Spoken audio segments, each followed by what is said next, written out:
Okay, guys. So good morning, everybody. कैसे आप लोग? कल टेस्ट तो नहीं है तुम्हारे? फिर तो कोई टेंशन भी नहीं है। होना चाहिए ना? टेस्ट देके क्या ही करोगे तुम लोग?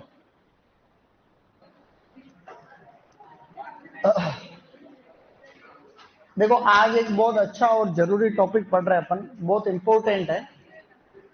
थोड़ा थोड़ा समझने की जरूरत पड़ सकती है उसमें। जैसा कि आप लोगों को पता है कि हमने प्रीवियस क्लासेस में क्या क्या बातें पढ़ी थी, उसी को लेकर के आज हम आगे बात करेंगे वापस। हमने पुरानी क्लास में कल क्या पढ़ रहे थे अपन? Plant growth regulators. इनके बारे में मैं अगर तुमको 4-5 क्वेश्चन पूछूं, जैसे तुमको पूछ लेता हूँ, इससे क्या ही जाता है। पीछे तुम खड़ा हो, लेकिन खड़ा हो। अरे तो इजी क्वेश्चन पूछ रहा हूँ, बीच में किसी को बोलना नहीं है। तुम बताओ इधर ही इधर। अरे आगे देख। कलम में जड़ फुटाने के लिए कौन सा लेते हैं? कलम में जड़ फुटाने के लिए कौन सा हार्मोन काम में लेते हैं? तो बता। आईबीए लेते हैं, इंडोल ब्यूटारिक एसिड। बैठ जाओ। तुम बताओ। तू भी बैठ जा। फूल और फलों को झड़ने से रोकने के लिए क्या काम है? 2,4-D। इसके अलावा 2,4-D तो बाद में लेते हैं, रेयर गैस में, सिट्रस में। उसके अलावा NaA काम में लेते हैं, नेफ्थलीन एसिटिक एसिड। बैठ जाओ। गर्ल्स में भी बताओ, एक दो कोई भी बताओ। ज्यादा होशियार कौन है वो बताओ। सब लोग जो नीचे देखेगा उसका नंबर पहले आएगा। तुम बताओ। जैसे कि अपने को अंगूर के फलों का आकार बढ़ाना है तो हम क्या यूज करते हैं? हैं? Citric acid. सिट्रिक एसिड थोड़ी करते हैं। हेलो। हाँ। हाँ राजू, ठीक है। मैं फोन करूँ थारा ब्रेक में। हाँ।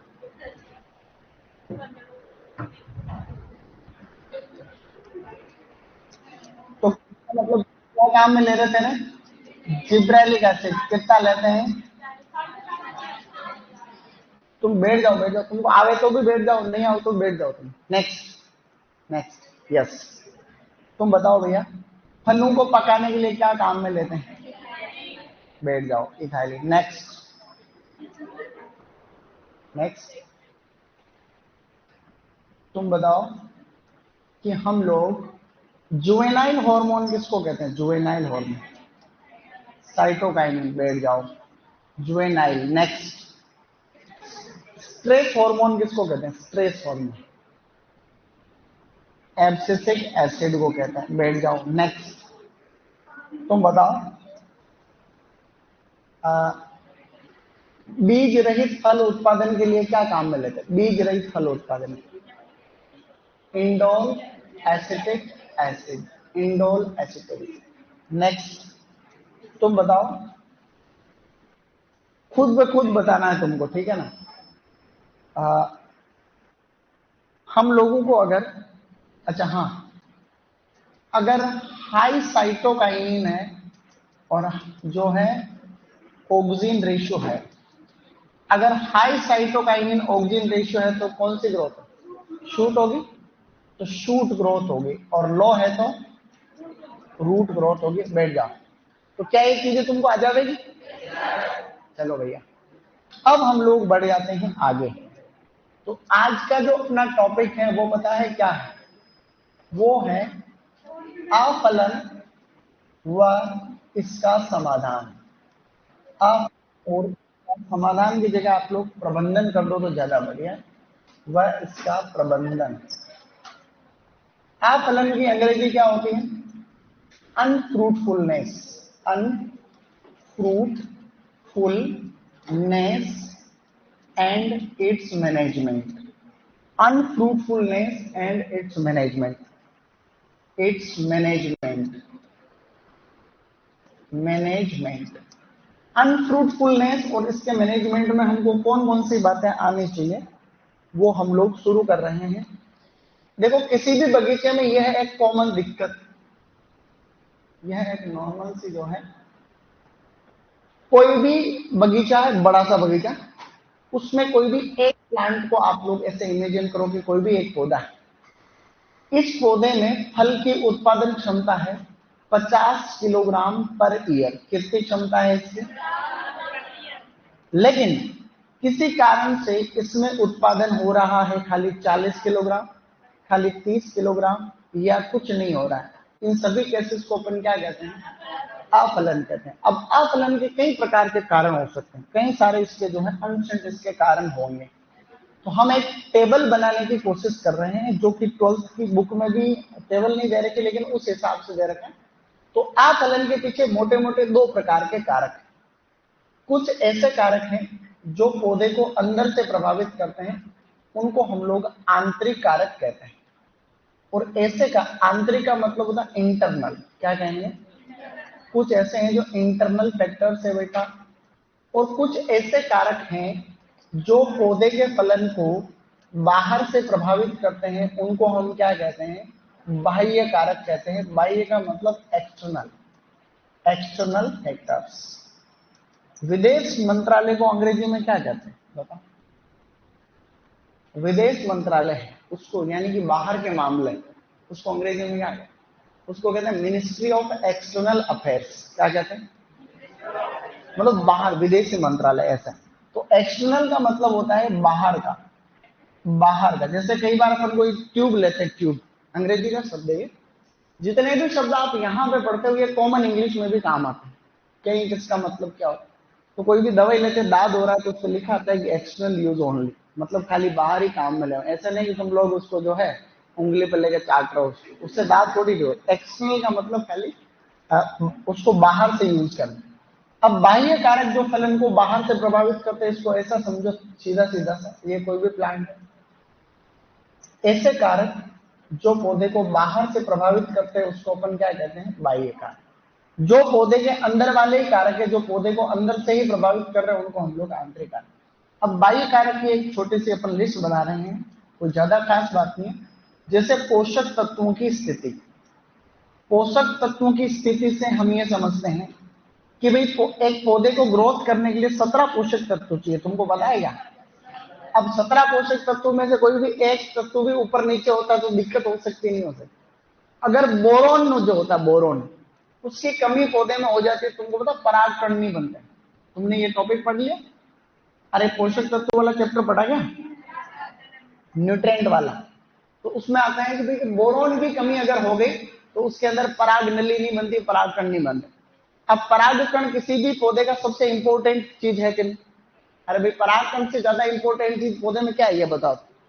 सबसे इंपॉर्टेंट परागकण ही। तो परागकण नहीं बनेंगे। इसी तरीके से अगर नाइट्रोजन तुमने जरूरत से ज्यादा दे दी तो पौधे की वानस्पतिक वृद्धि हो जाएगी। ऐसे मतलब एक पोषक तत्व इतना इंपॉर्टेंट होता है कि उसकी कमी को दूसरा भी पूरा नहीं कर सकता।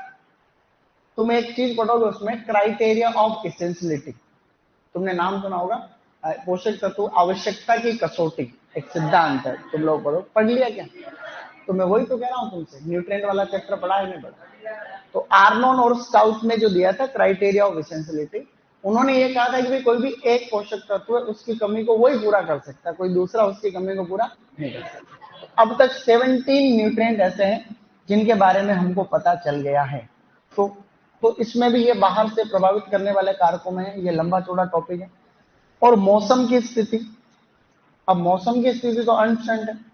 अब मौसम की स्थिति तो तुम लोग देख ही रहे हो। जैसे इसके ऊपर, किसी पौधे के ऊपर बढ़िया से फूल आ रहे हैं, अब फूल आ रहे हैं, तुमने कहा इस बार तो मजा आ गया भाई, तो तभी से वहां तेज बारिश हो गई, फूल सारे के सारे झड़ गए। फ्रूट बहुत अच्छा आ रहे थे अंगूर, लेकिन जो है ओलावृष्टि होगी, गड़े पड़ने की वजह से सारे के सारे अंगूर तुम्हारे नीचे झड़ गया, तो खेल खत्म। तो मौसम की जो विपरीत आंधी तूफान लू शीतलहर ये सभी इसी में आती है। तो ये भी बाहर से प्रभावित करते हैं, हम जितनी बात करें उतना कम।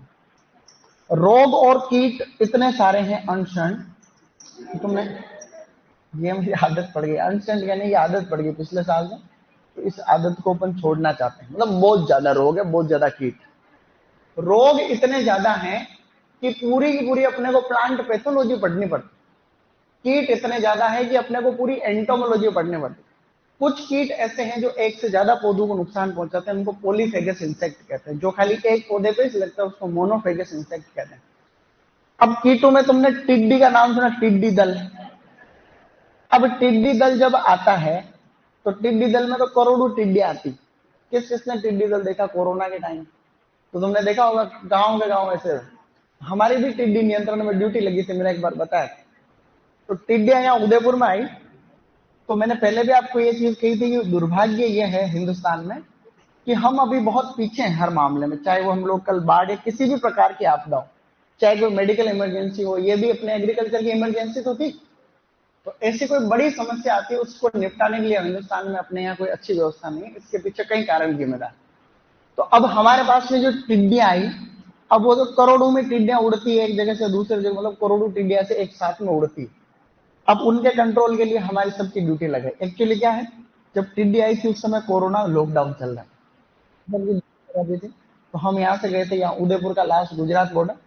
तो वहां पे क्या है, ये इधर की साइड में जैसे पाली है, वहां पे राजसमंद है, फिर ये आपका इधर उदयपुर है, और ऐसे करके जो है 3-4 जिले यहाँ पे है। जालोर भी है, वहीं पे जालोर है ना, ये जालोर मान लो।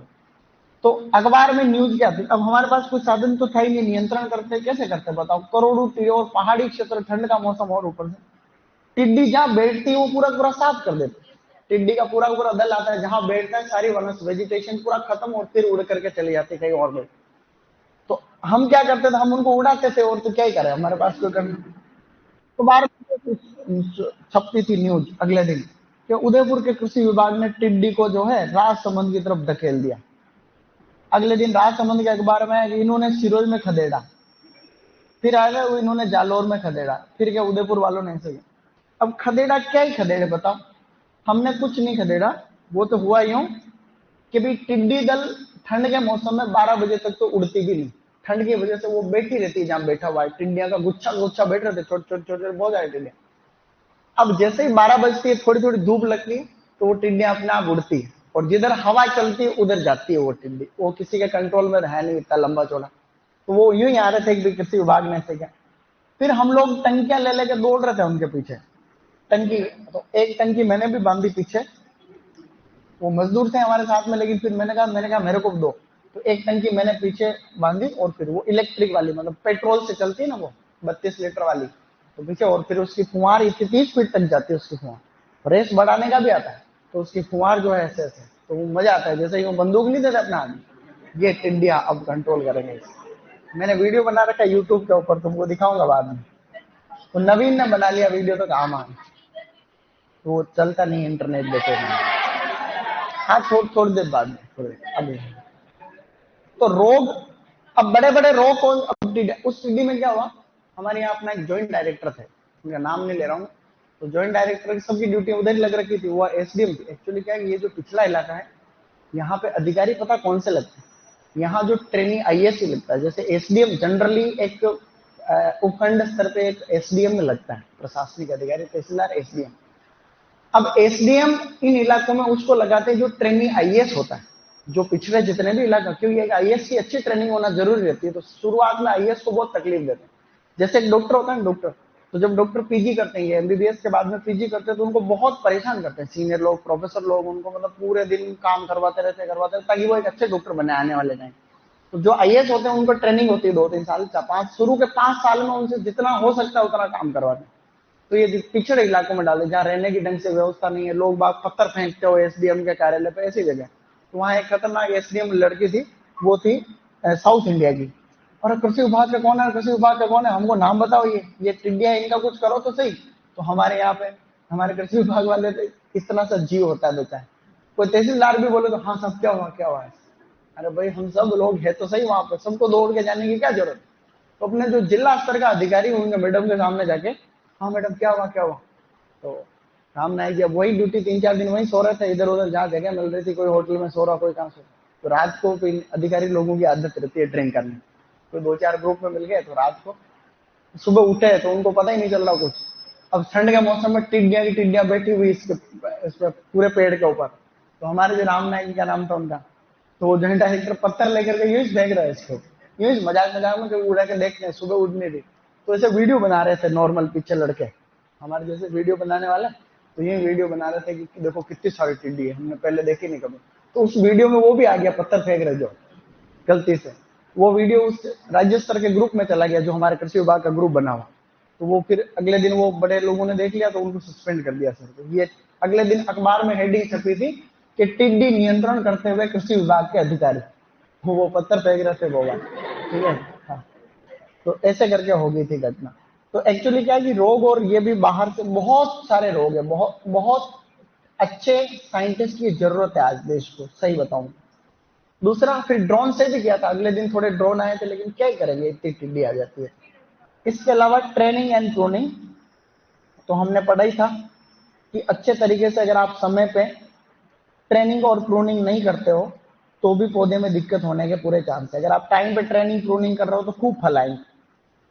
अगर मृदा में दिक्कत है, भूमि की जो स्थिति है, भूमि की स्थिति अगर लवणीय मृदा है, क्षारीय मृदा है, तो भी पौधों में फलन प्रभावित होता ही है। और इसी तरीके से अगर सिंचाई आप लोग समय पर कर रहे हो, नहीं है, तो भी ये सभी बाहर से प्रभावित करते रहे। ये सभी हम कौन से कारक पढ़ रहे हैं? बाह्य कारक, जो फलन को बाहर से प्रभावित करते हैं, ऐसा अपने को हल्का फुल्का सा ध्यान रखना है। फिर देखें अब आंतरिक कारक कौन कौन से हैं, इनको हम लोग आगे वाले पेज पे ले जा रहे हैं। हम अभी एक लिस्ट ही बना रहे हैं, ये इतने ज्यादा इंपॉर्टेंट नहीं है। कभी कभी प्रश्न आ जाता है कि भाई कौन से बाह्य कारक है कौन से, तो ये सारे के सारे बाह्य कारक वाली कंडीशन है। अब हम लोग यहाँ पे पढ़ने जा रहे हैं कौन से कारक, हम कल एक टेबल बनाएंगे। आंतरिक कारक को हम लोग कहते हैं इंटरनल फैक्टर्स। 3 प्रकार के आंतरिक कारक होते हैं। नंबर 1 आनुवंशिक कारक, क्या है? तो आनुवंशिक जो कारक है इनको हम लोग कहते हैं जेनेटिक फैक्टर। क्या क्या हो गए? बिल्कुल, तो इनको हम लोग कहते हैं बच्चों जेनेटिक फैक्टर्स। इसी तरीके से दूसरी कैटेगरी है दैहिक कारक या कायिक कारक। दैहिक या फिर कायिक कारक, अंग्रेजी में क्या कहते हैं बताओ? Physiological, physiological factors. इसी तरीके से जो लास्ट में है अपने पौधे की विकासीय स्थिति, पौधे की विकासीय स्थिति, विकासीय स्थिति को हम लोग अंग्रेजी में क्या कहेंगे बताओ? हैं? अरे तुक्का तो लगाओ, कुछ तो लगाया करो, कुछ भी तुक्का लगा दो, गलत लगेगा तो क्या ही तुमको कह रहा हूं मैं, हैं? इवोल्यूशनरी टेंडेंसीज, क्या कहते हैं? Evolutionary tendencies, tendencies. अब इनमें एक बार अपन लिस्ट बना देते हैं कि कौन कौन से कारक आते हैं। तो आनुवंशिक कारक के अंदर देखो कौन कौन से आएंगे। सबसे पहले आता है असंगतता, क्या आएगा? अंग्रेजी में कहते हैं इनकम्पेटिबिलिटी, क्या कहेंगे? Incompatibility number 1। ये टेबल बनाऊंगा फिर एक एक करके वापस इसको पढ़ेंगे। दूसरा इसमें आता है संकरीकरण। बेटा संकरीकरण को कहते हैं हाइब्रिडिटी, हाइब्रिडिटी। इसी तरीके से एक कारण आता है स्वबंध्यता, स्वबंध्यता को कहते हैं self sterility, self sterility, sterility. तो ये जो है ये आपके कौन से कारक हो गए हैं? ये सारे के सारे आनुवंशिक या जेनेटिक फैक्टर। अब थोड़े से ये इसमें देही कारक में कोई बहुत बड़ी बात है नहीं।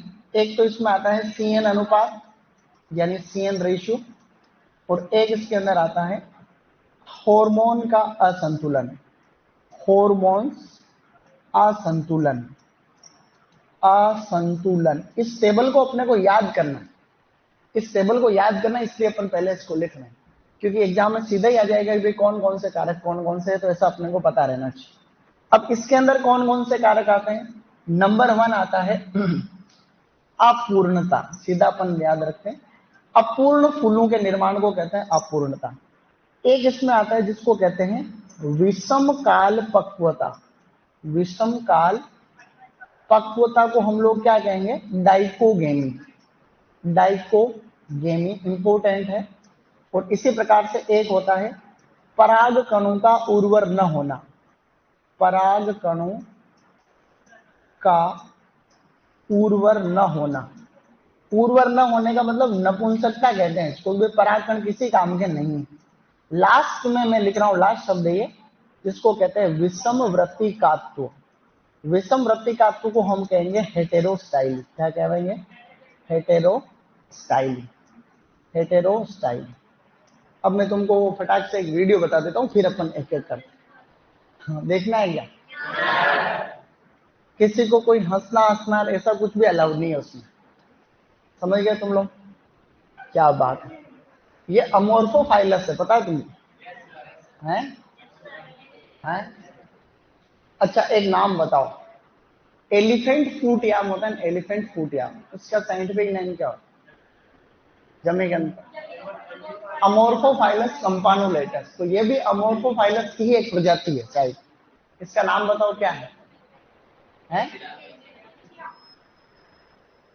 रेफ्लेशिया है ना।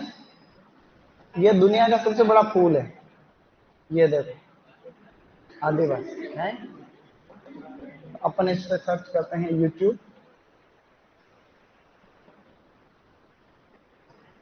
रेफ्लेशिया का साइंटिफिक नेम देख रहा था, इधर आ ही नहीं रहा। कोई बात, अपने को यहाँ सर्च करना है यूट्यूब। यूट्यूब का मतलब यूट्यूब, ये लो। आज तो कम से कम नेट चल रहा है।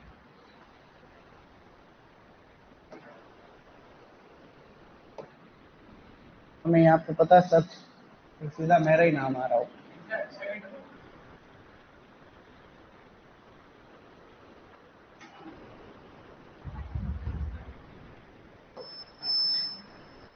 यूट्यूब पे काम करने की जरूरत है भाई।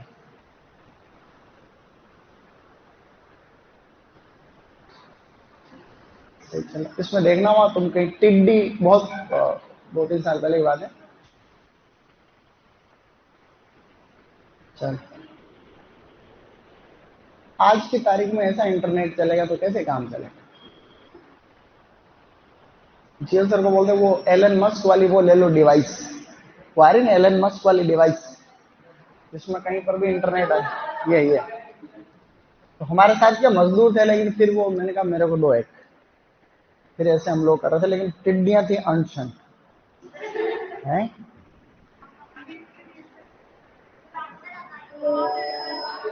आवाज उसमें कोई, अरे तो रुको तो सही रहे एक बार।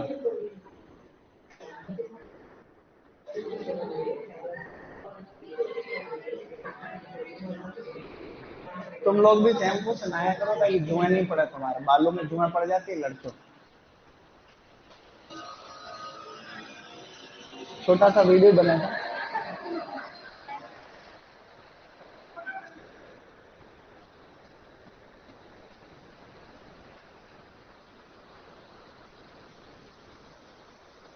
ये उस समय क्या हम पहाड़ के ऊपर नहीं जा सकते थे, हम थोड़ी सी ढलान पे थे भाई, अनशन टिड्डी थी उधर।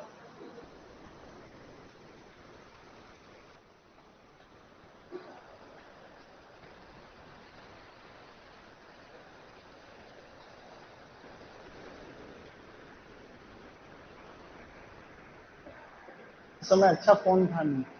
तो वो तो नवीन ने गलती से बनाया, इस समय कोई हम ऐसा नहीं कि यूट्यूब पर ऐसा कोई प्लान नहीं था।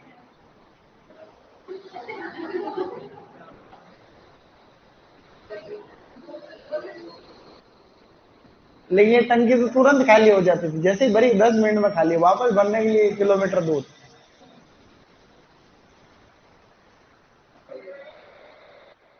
नवीन नवीन बेटा कभी भी टंकी नहीं बांध रहा था, बेटा बदमाश था।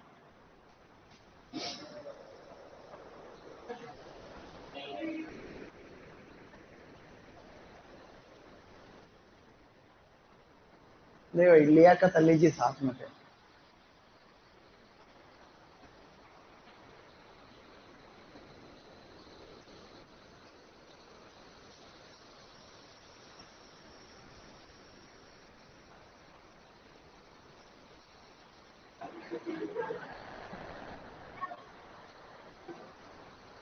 1 मिनट का और 10 सेकंड का और होगा, सबसे बड़ा। काफी टिड्डी थी कुल मिला के वहां, यूं था कि भाई अनशन। अब यहाँ ये नवीन मेरा दोस्त है, ये कलाकार। मैं सुपरवाइजर था उस समय, यार सुपरवाइजर लगा था मैं, डबल में उसके बाद हुआ था मेरा सिलेक्शन। 4-5 किलोमीटर की पूरी रेंज में टिड्डी टिड्डियां थी, अब कहां से कंट्रोल करो उसको? और कृषि विभाग के पास में ऐसा कोई साधन ही नहीं है जिससे कंट्रोल हो। फिर ड्रोन आए थे ट्रैक्टर पे, ट्रैक्टर से पीछे, ट्रैक्टर के पीछे पूरे टैंकर में दवाई छिड़क करके, तो फिर हम लोग ऐसे कर रहे थे, लेकिन इससे क्या ही हो बताओ।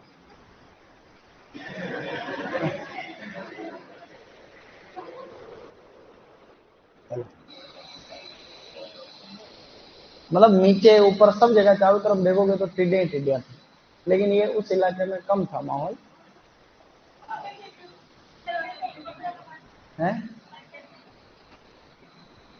फिर हम लोग ड्रोन से भी किए थे, लेकिन ड्रोन को उड़ा रहे थे, लेकिन हमको नहीं उड़ाने दिया ड्रोन को। ड्रोन बड़े थे, ड्रोन में 10 लीटर पानी आता, 10। अभी नए टाइम पे अभी वर्तमान सरकार क्या ध्यान दे रही, केंद्र सरकार भी ड्रोन के ऊपर यूं ध्यान दे रही कि अभी सखी योजना भी चल रही, लेडीज के नाम पे ड्रोन दे रही है गवर्नमेंट, सब्सिडी के ऊपर ड्रोन दे दिया। जैसे एक गांव में एक लेडी का ड्रोन दे दिया, कुछ पैसे लगे ड्रोन दे दिया। अब वो लेडी का क्या काम है, उसका काम है ग्रुप बना लो 100 जनों, तो मिनिमम चार्ज लो और उनके ड्रोन से दवाई छिड़क दो। तो खेत में जा जाकर नहीं छिड़कना, ड्रोन उड़ाओ और ड्रोन से दवाई छिड़क दो और पैसे ले लो, समझ रहे हो क्या? तो ये है, तो ड्रोन के आने वाले टाइम पर ड्रोन का भी अच्छा है भविष्य, लेकिन ड्रोन ही तो उड़ाए लोग बात। क्या अक्सर क्या होता है एक्चुअली, क्या कि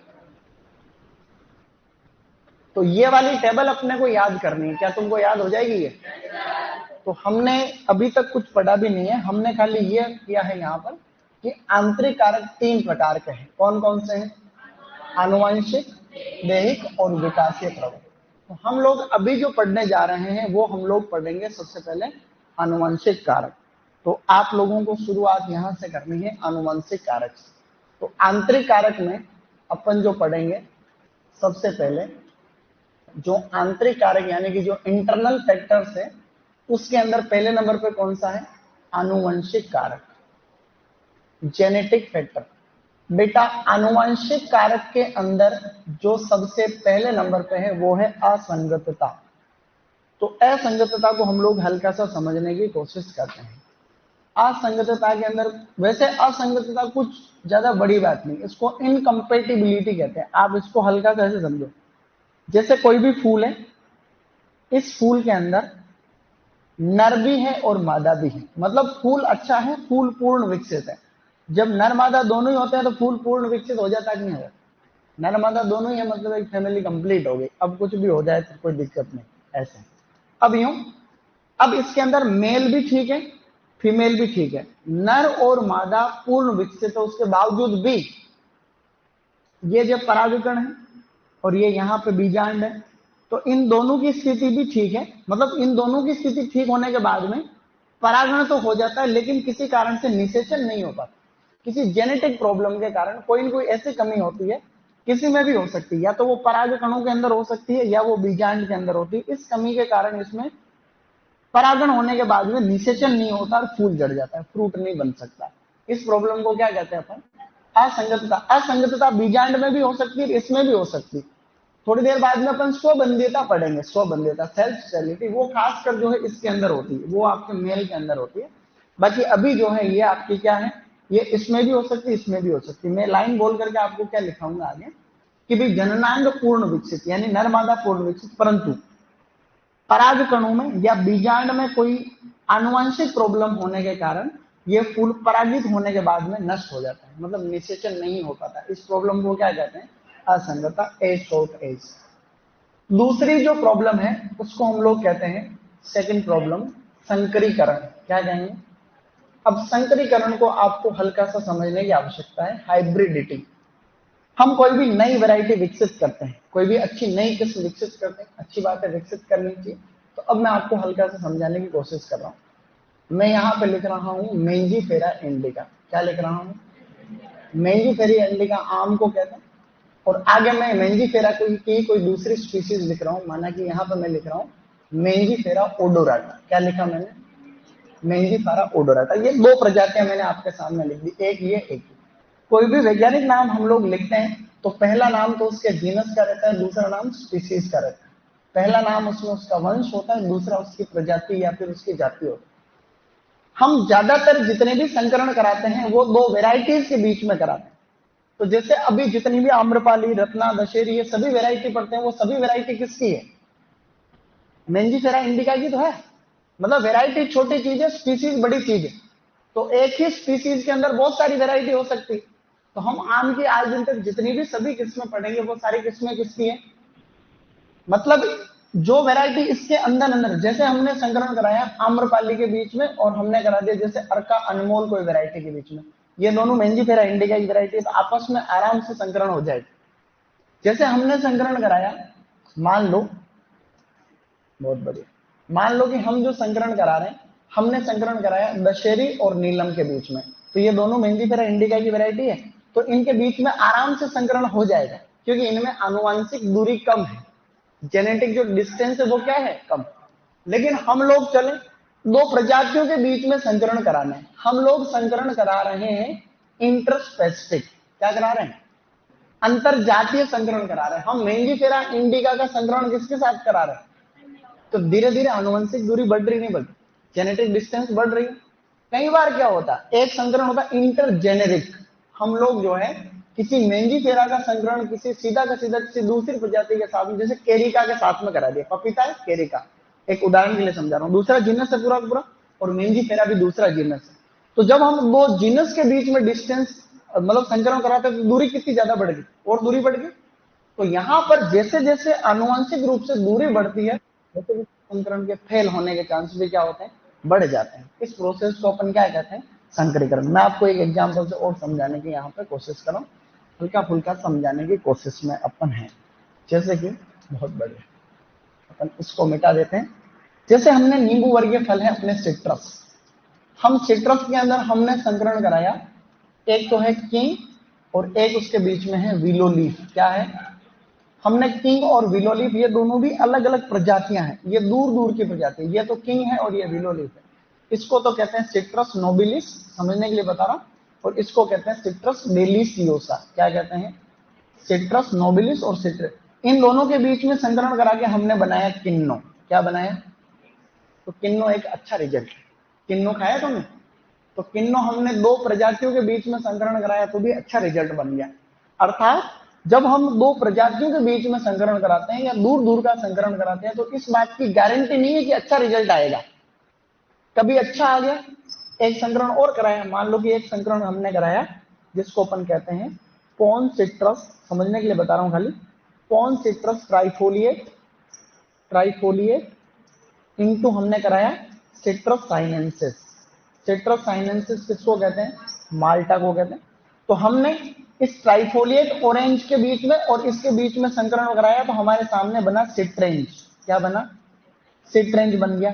लेकिन सिट्रेंज के अंदर दिक्कत, जैसे किन्नो तो खाते तो मजा आ जाता, लेकिन सिट्रेंज के अंदर नपुंसकता पाई जाती है। मतलब जब संकरण कराया तो एक बार बना तो लिया, लेकिन इसमें फल लगेंगे, वो फल उस हिसाब से नहीं लगेंगे जैसे लगने चाहिए, तो इसमें दिक्कत आ गई। मतलब जब संकरीकरण में जब दूरी बढ़ती है दो प्रजातियों के बीच में, तो ऐसे में दिक्कत बढ़ने के चांस बढ़ जाते हैं।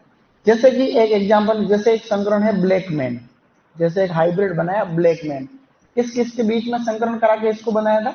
हमने एक तो लिया पीच यानी कि आड़ू, सॉरी, और एक है आलू बुखारा। पीच और प्लम के बीच में जब हमने संकरण कराया तो क्या बन गया? ब्लैक मैन बन गया। लेकिन इस ब्लैक मैन में फ्रूट पाए नहीं जाते, अच्छे फ्रूट लगते ही नहीं उससे, जिस अनुपात में लगने चाहिए वैसे लगते नहीं। क्यों नहीं लगते? कि जब हम लोग संकरण कराते हैं तो संकरण हमेशा आनुवंशिक दूरी कम होनी चाहिए। अर्थात अगर आप नींबू की दो किस्मों के बीच में संकरण कराओगे तो आराम से हो जाएगा, लेकिन नींबू की दो प्रजातियों के बीच में कराओगे तो दिक्कत आने के चांस ज्यादा है। जैसे कि हमने दो प्रजातियों के बीच में एक बार कराया तो अच्छा रिजल्ट आ गया, अगली बार कराया तो अच्छा रिजल्ट नहीं आया, इसके अंदर भी अच्छा रिजल्ट नहीं आया। इस प्रक्रिया को अपन क्या कहते हैं? संकरीकरण। मैंने थोड़ा ज्यादा बता दिया, कोई दिक्कत नहीं, पीजी लेवल का बता दिया। बाकी सीधी लाइन अपने को यह लिखनी है कि संकरण के दौरान गुणसूत्रों के असमान विभाजन से जो दिक्कत आती है उसको क्या कहते हैं? अपन संकरीकरण कहते हैं। एज सिंपल एज, हल्का सा अपने को ध्यान रखना। तीसरा जो बिंदु हमने पढ़ने की कोशिश करी थी बेटा, उसको कह रहे थे स्वबंध्यता। क्या कहते हैं बेटा? स्वबंध्यता मतलब सेल्फ स्टेरिलिटी। अब जैसे कि ये तो है एक कोई भी किस्म, ये है कोई भी दूसरी किस्म। मान लो कि ये आंवला है, हालांकि आंवला नहीं है, समझाने के लिए बता रहा हूं। आंवले की कोई भी एक किस्म है, इसका नाम है चकैया। क्या है? तो आंवले की चकैया किस्म के पास में इसी के पौधे के ऊपर जो है जैसे फूल आ रहे हैं, जैसे ये फूल आ गया, यहाँ कोई भी नर है मादा, इसमें जो अब इसके जो परागकण है ना, इसके जो परागकण है वो इसी पौधे पे काम नहीं करते। मतलब ये परागकण काम के तो हैं, अर्थात ये काम की चीज है। परागकण नपुंसक नहीं है, परागकणों का लेवल तो है कि ये मतलब गड़बड़ करने की पूरी क्षमता इनमें है, परंतु इसी सेम किस्म के अंदर या सेम प्रजाति में नहीं करेंगे। इन परागकणों को आप किसी दूसरी किस्म के अंदर ले जाओ मादा बाग, तो वहां पे क्या करेंगे? ये काम करेंगे। इसको क्या कहते हैं? सेल्फ के ऊपर काम नहीं करते। गांव में भी होता है कई बार, जैसे कि तुम वो इंस्टाग्राम पे रील वगैरह देखते रहते, जैसे कोई लुगाई अपने पति को कितना ही कहती है ये काम कर दो, वो काम कर दो, ये कर दो, तो पति करता नहीं। पड़ोसन का फोन आता है, यार थोड़ा बल्ब ठीक हो गया, थोड़ी हेल्प कर दो, तो वो तब तक तो उधर। समझ रहे हो? कई बार ऐसा होता है। तुम लोग भी, तुम्हारे गांव में जैसे तुम वो तुम्हारी मम्मी कितने ही बोल रही है बेटा काम कर ले, घर में ये कर ले, खेत में ये कर ले, काम कर ले, तुम कर ही नहीं रहो। तुमको पता चला कि भाई कहीं घूमने जाना है और पड़ोसी को लेके जाना है, पड़ोसी के लड़के लड़कियां भी है परिवार में, ठीक है मैं चल रहा हूँ, मैं फ्री हूँ, मैं तो क्या करता हूँ पूरे दिन, तुम तुरंत तो तुम घर पे काम नहीं करो, लेकिन तुम कहीं दूसरी जगह पे तुम एक्टिवेट हो रहे हो। मतलब तुम्हें काम करना आता तो है, बस तुम कर नहीं रहे। सिमिलरली ये परागकणों के अंदर क्षमता तो है, परंतु वो उसी पौधे पे काम नहीं करते हैं, तो वो किसी दूसरे पौधे पे ले जाओगे तो वो क्या करेंगे? काम करेंगे। इस प्रोसेस को अपन क्या कह रहे हैं? स्वबंध्यता। तो हम अब एक काम करेंगे, इसको लिखना शुरू करेंगे, फिर अगला आगे पढ़ेंगे। तो आपको टॉपिक डालना है अनफ्रूटफुलनेस एंड इट्स मैनेजमेंट। तो ऐसे ही लिखना है, आंतरिक कारक मतलब अफलन के दो कारक, ऐसे लिख लेना। अफलन, अफलन में दो चीजें हैं, एक तो आंतरिक कारक है और एक बाह्य कारक है। ऐसे फिर बाह्य कारक उधर लिख लो, फिर आंतरिक कारक अपन ऐसे लिख लेंगे। सर क्लियर दिखाई नहीं दे रहा है? बहुत बढ़िया। कल थाली बजाई थी लॉकडाउन के समय, हाँ वही तो थाली बजाने से भी टिड्डियां भग जाती है। कोरोना भी भग जाता तो टिड्डी क्या चीज है।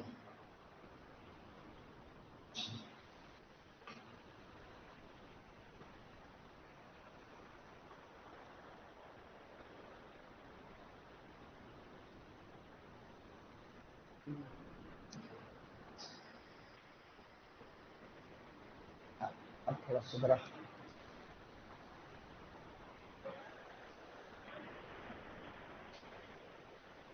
जो टॉपिक डाल दो अफलन, एक साइड में लिख दो आंतरिक कारक और एक साइड में लिख दो बाह्य कारक। बाह्य कारक सामने लिखें, आंतरिक कारक आगे लिखें।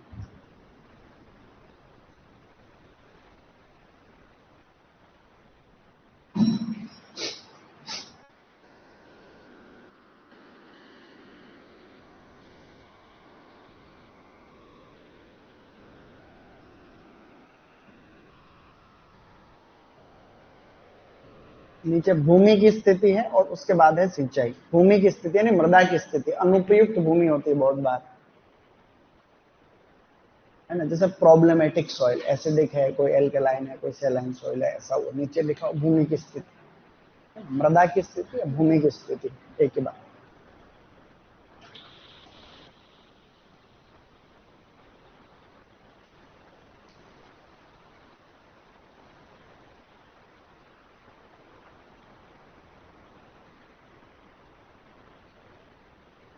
सर 15 जुलाई को न्यू बैच शुरू हो रहे हैं।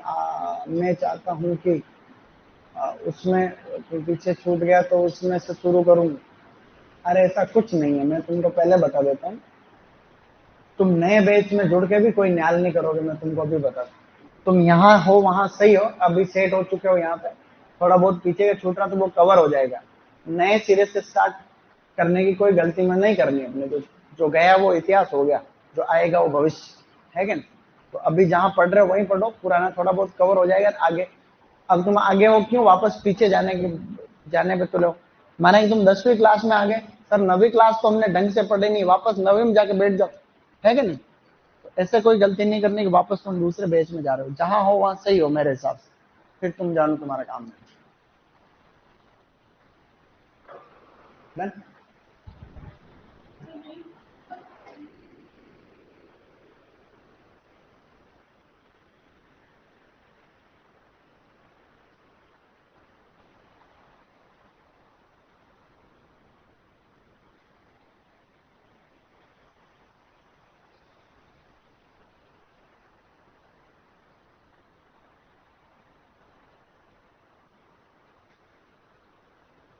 मैंने लिख लिया बेटा, चलो अब ऐसे लिखना आंतरिक, वो जो तीर आ रहा था इधर आ गया नीचे वाला, फिर आपको लिखना आंतरिक कारक ये होते हैं। और इस टेबल को पहले तो याद करना, क्या होता है क्या नहीं होता वो तो बाद की बात है। First you must remember this table.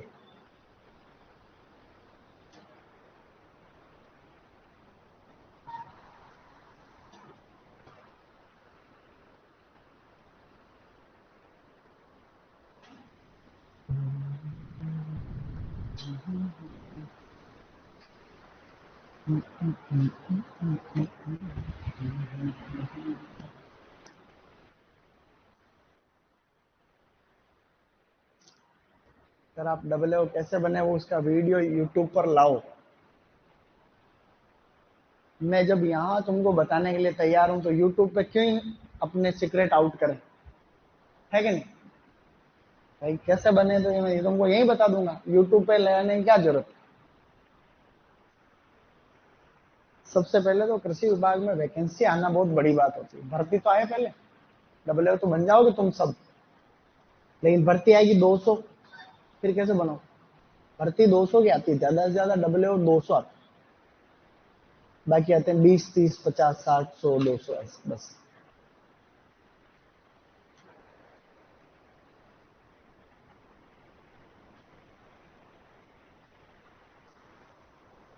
जल्दी लिखना हुआ, टाइम है अभी तो कोई दिक्कत नहीं, लेकिन फिर भी फास्ट लिखने की कोशिश करना।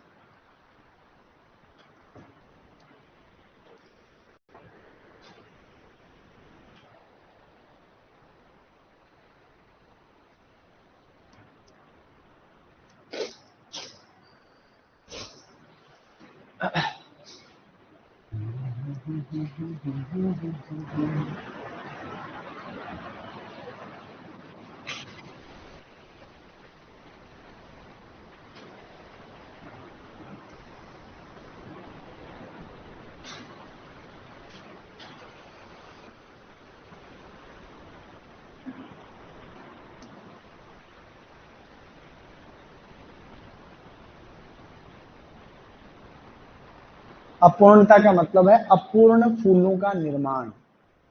अपूर्णता की जगह अगर तुम्हारे उसमें जगह हो तो लिख देना अपूर्ण फूलों का निर्माण, यानी फॉर्मेशन ऑफ डिजेनरेटेड फ्लावर्स।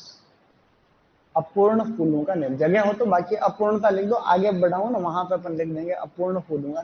अपूर्णता का मतलब कोई जो चीज पूर्ण नहीं है उसको अपूर्ण कहते हैं, पता नहीं? कोई चीज पूर्ण नहीं है उसको अपूर्ण कहते हैं। पूर्ण कब होगी? जब नर मादा दोनों होंगे।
ओके, इसमें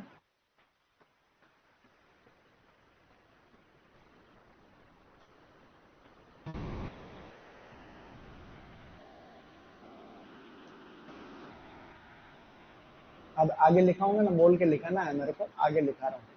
अभी ये लिख लो तुम लोग, इससे तुरंत बाद में।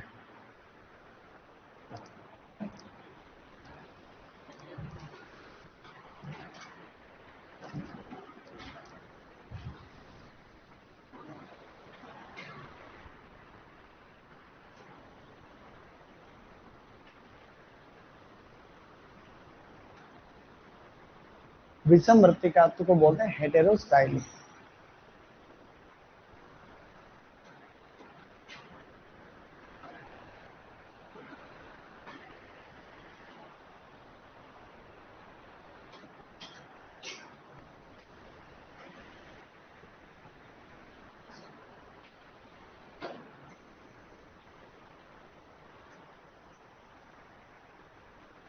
अब तुमको लिखना क्या, देखो तुमको लिखना आंतरिक कारक, उसमें पहला लिखो आनुवंशिक कारक और उसमें पहला लिखो असंगतता और उसमें लाइन लिखो।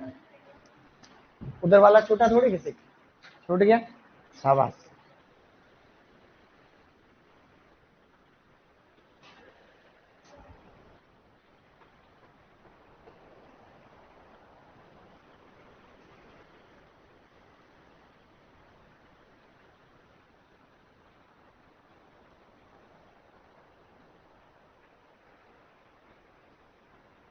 और उसमें अब लिखना क्या है, मैंने बताया था, लिख दो आनुवंशिक कारक, उसके बाद में लिखो, नहीं आंतरिक कारक में आनुवंशिक कारक, और आनुवंशिक कारक का पहला बिंदु लिखो असंगतता, उसमें लाइन बोल रहा हूं, असंगतता में लाइन लिख लो, लिख लो। पहले लिखो आनुवंशिक कारक, नहीं आंतरिक कारक, फिर उसमें ए लिखो आनुवंशिक कारक, फिर उसमें लिखना असंगतता, इसमें लाइन लिखनी है। असंगतता में लाइन लिखनी है, कुछ ज्यादा खास नहीं, लिखो उसमें कि जननांग पूर्ण विकसित, जननांग पूर्ण विकसित, जननांग पूर्ण विकसित परंतु, जननांग पूर्ण विकसित परंतु पराग कणों या जननांग पूर्ण विकसित परंतु, जननांग पूर्ण विकसित परंतु पराग कणों या बीजांड में, पराग कणों या बीजांड में आनुवंशिक विसंगति के चलते, आनुवंशिक विसंगति के कारण, पराग कणों या बीजांड में आनुवंशिक विसंगति के कारण परागण होने के बावजूद निषेचन नहीं हो पाता। रिपीट कर रहा हूं कि जननांग पूर्ण विकसित परंतु पराग कणों या बीजांड में आनुवंशिक विसंगति के कारण परागण होने के बावजूद निषेचन नहीं हो पाता,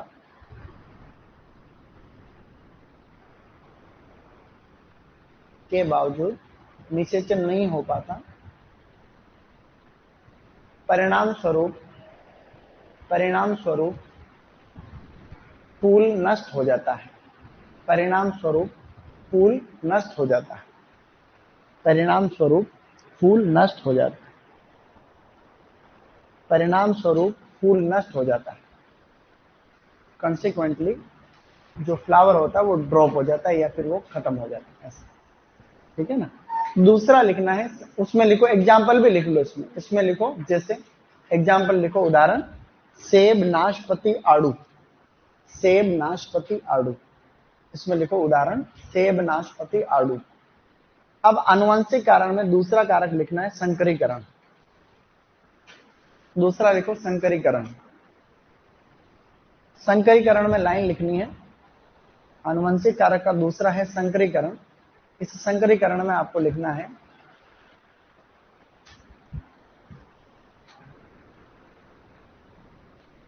क्या लिखोगे इसमें, संकरण के दौरान, ऐसे लिखो संकरण के दौरान,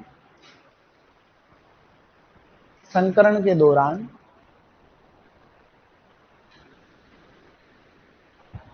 आनुवंशिक दूरी बढ़ने से, संकरण के दौरान आनुवंशिक दूरी बढ़ने से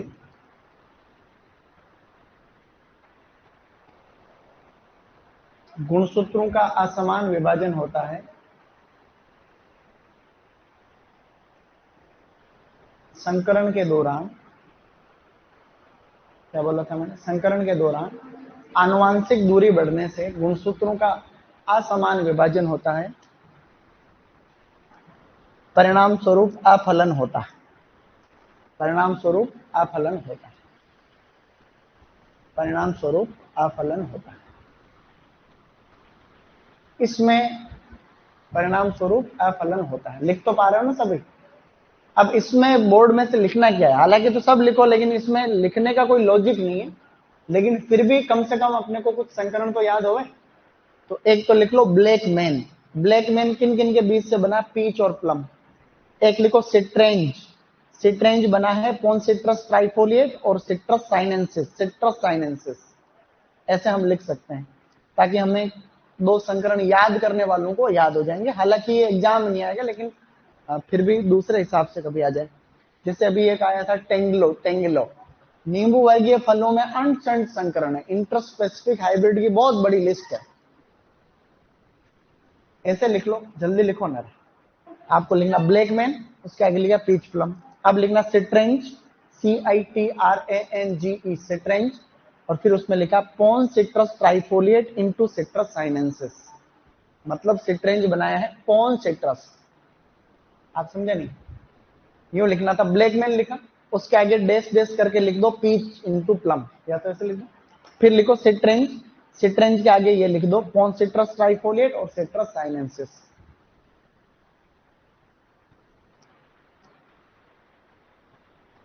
ठीक है ना? इन दोनों में दिक्कत आती है, मतलब ये दोनों अच्छे संकरण नहीं है। पॉन citrus trifoliate into citrus sinensis, citrus sinensis माल्टा मौसम्बी को कहते हैं। बाकी जनरल नॉलेज के लिए आगे लिखना चाहो तो नोट करके ये भी लिख दो, लिखो किन्नो, किन्नो के आगे लिख दो किंग इनटू विलो लीफ, जिसमें किंग का नाम तो है सिट्रस नोबिलिस और विलो लीफ को कहते हैं सिट्रस डेलिसियोस। जनरल नॉलेज है ये, कोई बहुत बड़ी बात नहीं। नहीं समझे? समझ गए? गुड।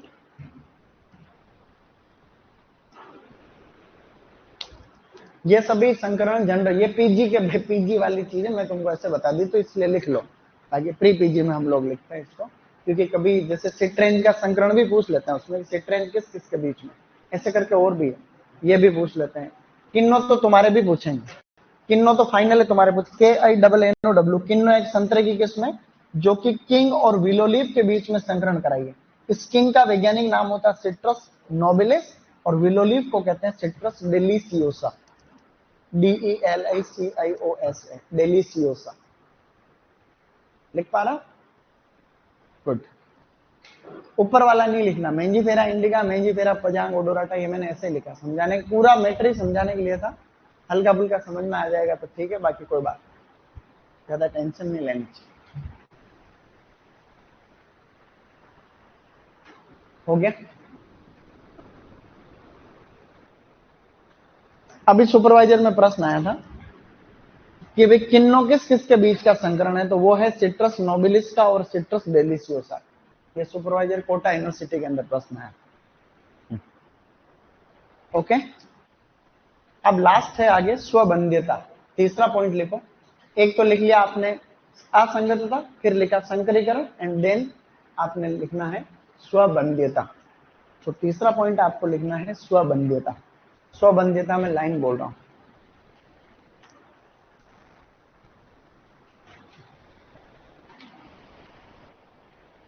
एक ही जाति में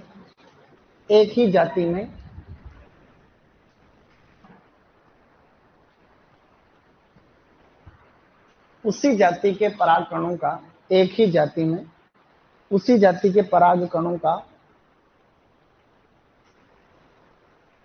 काम नहीं करना, ऐसे लिख लो, काम नहीं करना, या मैंने बोला ना ऐसे लिखो कि एक ही जाति में उसी जाति के पराग कणों का काम नहीं करना, ऑब्लिक करके लिख लो अक्षम होना।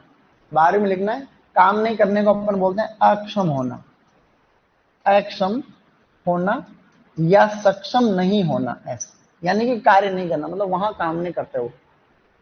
एक ही जाति में उसी जाति के पराग कणों का काम नहीं करना या अक्षम होना। समझ गए तुम लोग? बस इतनी सी तो बात है रे पागल। सो हैविंग, सभी ने लिख लिया, तो हमने ये टेबल अपने को याद करनी है कैसे भी करके, तो हम इसको याद कर लेते हैं, क्योंकि अपने पास में अभी पूरा का पूरा 1 मिनट और है। CH1 तारीख कितनी है? 13। अब आप लोग मेरे साथ रिपीट करोगे। देखो आंतरिक कारक कितने प्रकार के हैं? 3। कौन कौन से? आनुवंशिक, दैहिक और विकासीय प्रवृत्ति। आनुवंशिक कारक 3 प्रकार के, बोलो। असंगतता, इनकम्पेटिबिलिटी, संकरीकरण, हाइब्रिडिटी, स्वबंध्यता, सेल्फ स्टेरिलिटी। दैहिक कारक में दो है, CN रेशियो और हार्मोनल इम्बैलेंस। विकासीय प्रवृत्ति में वापस चार चीजें हैं, अपूर्ण फूलों का निर्माण यानी कि फॉर्मेशन ऑफ डीजेनरेटेड फ्लावर्स, विषम वृत्तिकात्व, डाइकोगेमी, परागकणों का उर्वर न होना, इम्पोर्टेंट पोलन, विषम वृत्तिकात्व, हेटेरोस्टाइली। क्या ये टेबल तुमको कल याद नहीं रहेगी? ये टेबल तुमको हमेशा के लिए याद रखना। कभी भी प्रश्न आ सकता है कि कौन सा अनुवांशिक कारक नहीं है, तो 3 कारक अनुवांशिक वाले दे दी, एक तुमको विकासीय प्रवृत्ति वाला दे दें। समझ गया? ये 12th के अंदर। इसके पीछे वाली स्लाइड या आगे वाली, ये इसके अंदर देखो क्या लिखा हुआ है। एक तो भूमि